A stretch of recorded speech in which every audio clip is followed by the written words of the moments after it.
It's an honor to be here with all of you.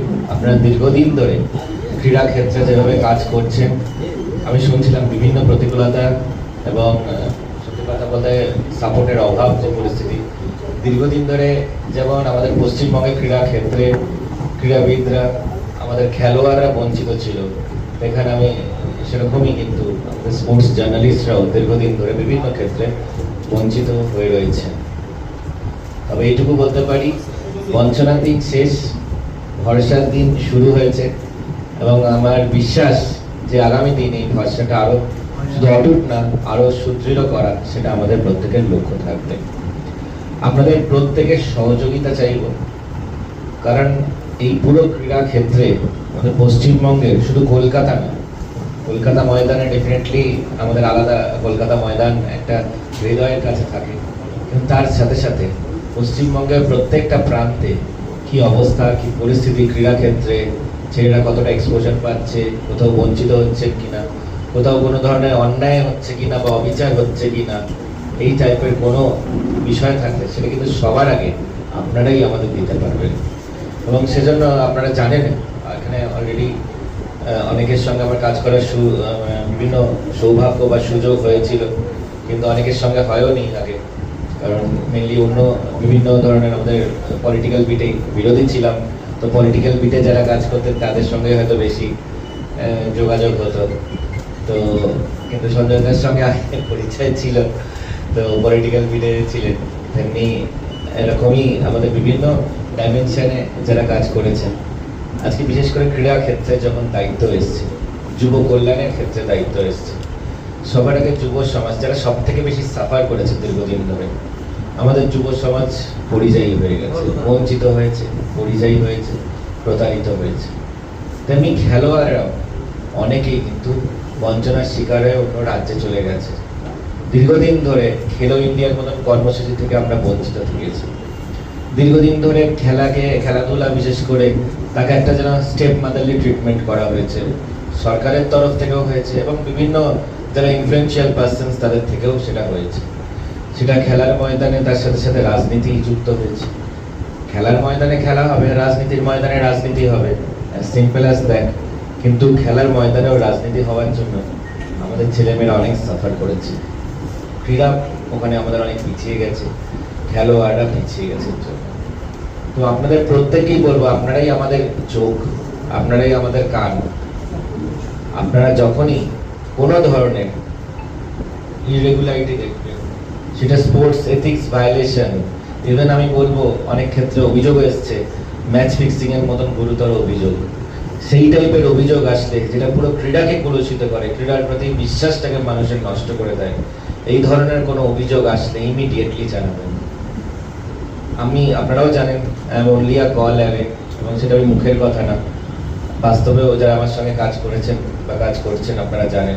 হ্যাঁ, শুধু যখন আপনাদের সঙ্গে কথা বলছি সেই সময় ফোনটা ধরতে পারবো না, বা কোনো জনসংযোগ কর্মসূচি বা কোনো বৈঠকে আছে, বাট ডেফিনেটলি মিটিংটা শেষ হওয়ার পর আমি কল ব্যাকও করি, মেসেজ থাকলে সেটাও আমি যথাসাধ্য চেষ্টা করি রিপ্লাই দিয়ে সেই বিষয়ে খতিয়ে দেখার জন্য। সুতরাং আপনাদের কোনো ধরনের যদি খেলার ময়দানে কোনো ধরনের অরাজকতা দেখেন, কোনো ধরনের ইরেগুলারিটি দেখেন, কোনো ধরনের অন্যায় বা বঞ্চনা দেখেন, ইমিডিয়েটলি আপনারা আমাদের একটু জানাবেন।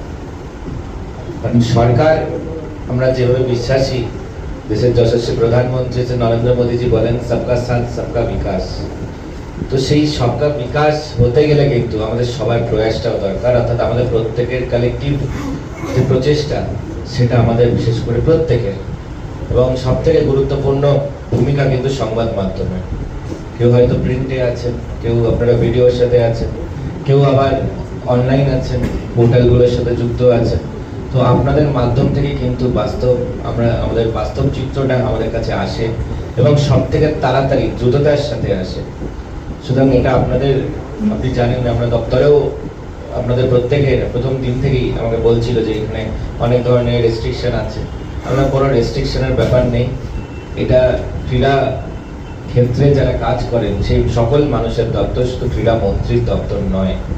এখানে সকল যারা ক্রীড়া প্রেমী আছেন, যারা খেলাধুলার সঙ্গে যুক্ত আছেন, খেলোয়াড়রা আছেন এবং খেলোয়াড়দেরকে সাপোর্ট করেন যারা, তাদের জন্য কিন্তু এই দপ্তর এবং সর্বোপরি সংবাদ মাধ্যমের ক্ষেত্রে এই দপ্তর সব সময় 24 ঘন্টা যেন খোলা থাকে, সেই মর্মেও কিন্তু আমরা নির্দেশ দিয়েছি।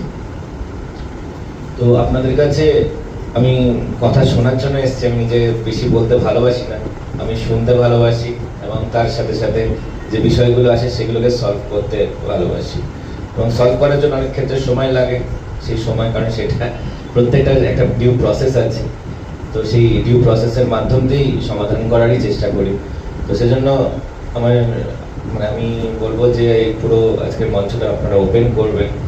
আর ওপেন করার আগে আরেকটা কথা আমি বলতে চাই, যেটা আমার নিজেরও একটা স্বপ্ন। এখন ফুটবল ওয়ার্ল্ড কাপ চলছে, তো ফুটবল ওয়ার্ল্ড কাপে সবাই জিজ্ঞেস করছেন ব্রাজিল না আর্জেন্টিনা, ফ্রান্স না স্পেন, পর্তুগাল না জার্মানি, এরকম প্রশ্ন আসছে। তো আমার আপনার এখানে আপনারাও যারা আছেন, যে আমরা এত খেলাধুলা ভালোবাসি, আমরা বিশেষ করে বলি সব খেলার সেরা বাঙালি তুমি ফুটবল। সেই ফুটবল ওয়ার্ল্ড কাপে বাঙালিরা আমরা থাকতে পারি না, আমরা শুধু দর্শকের আসনেই রয়ে গেলাম। বড়জোর হয়তো সেই স্টেডিয়ামে গিয়ে পৌঁছে সরাসরি লাইভ খেলাটা দেখছে, নইলে টেলিভিশন স্ক্রিনেই দেখে যাচ্ছে, যাতে আগামী দিনে আমাদের ছেলে মেয়েরা ভারতবর্ষের জার্সি পরে মেন ইন ব্লু হয়ে বিশ্ব দরবারে ভারতবাসী এবং পশ্চিমবঙ্গবাসী বা বাঙালিকে গর্বিত করে। আমাদের সেদিকে বিশেষ ফোকাস রাখতে হবে। এবং শুধু ফুটবল ক্ষেত্রে না, পাশে ইডেন গার্ডেন্স দেখতে পাচ্ছি, কলকাতা নাইট রাইডার্সে আমরা বলছি কলকাতা, বড় বড় কথা বলছি কলকাতা কলকাতা করে, কিন্তু কলকাতা নাইট রাইডার্সে কলকাতা তো ছেড়ে দিন, পুরো পশ্চিমবঙ্গ জুড়ে আমরা কোনো বাঙালি প্লেয়ার পাচ্ছি না। তো দীর্ঘদিন ধরে তাদের বিভিন্ন ধরনের সমস্যা হয়েছে, তাদের বিভিন্ন এক্সপোজারের অভাব আছে, বিভিন্ন ক্ষেত্রে প্রপার কন্ট্যাক্ট হয়নি এবং বিভিন্ন ক্ষেত্রে সিন্ডিকেটেরও বিষয় হয়েছে। তো সেখানে যাতে প্রত্যেকের ওপেন অ্যাক্সেস থাকে, ইকুয়াল অ্যাক্সেস থাকে এবং কোনো ধরনের ক্যাচ বা পলিটিক্যাল নেপোটিজমের মাধ্যম দিয়ে কাউকে সুযোগ পেতে হবে, এই পরিস্থিতি যেন না হয়। সেক্ষেত্রে মিডিয়ার চোখ এবং মিডিয়াকে বলবো, বিশেষ করে আপনাদের প্রত্যেক জার্নালিস্ট বন্ধুদেরকে, যে আপনাদের ভীষণ সজাগ থাকবেন। সরকার আছে, আপনারাও থাকবেন এবং কোনো ধরনের বঞ্চনার ঘটনা হলে ইমিডিয়েটলি সরকারকে জানাবেন।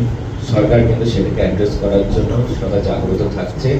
আর ক্রিকেট ফুটবল ছাড়াও বিশেষ করে অ্যাথলেটিক্স, বিশেষ করে টেবল টেনিস সহ বিভিন্ন খেলাধুলা, সুইমিং আছে, আর্চারি আছে, টেনিস, ব্যাডমিন্টন, ক্যারাটে, দাবা সব বিভিন্ন যে খেলার জগতে আমাদের এত ডাইমেনশন এবং আমাদের বাঙালি ছেলেমেয়েরা এতগুলো খেলায় পারদর্শী আছে, ইন্টারেস্টেড আছে, তো সেগুলোকেও আমাদের এনকারেজ করতে হবে। এবং আগামী দিনে আমরা যেটা আমাদের ভিশন আছে, সম্মানীয় মুখ্যমন্ত্রী শ্রী শুভেন্দু অধিকারী মহাশয় নিজে বলেছেন যে ইনস্টিটিউট অফ স্পোর্টস এক্সেলেন্স করার জন্য বিভিন্ন পরিকল্পনা নিতে বলেছেন, সেগুলো হবে পশ্চিমবঙ্গে।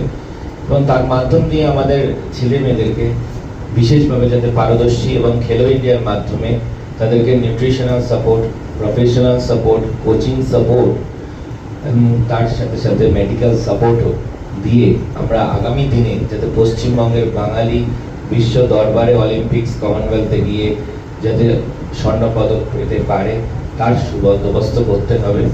আমি জানি মিশন অনেক কঠিন, অনেক challenging, but it's not impossible.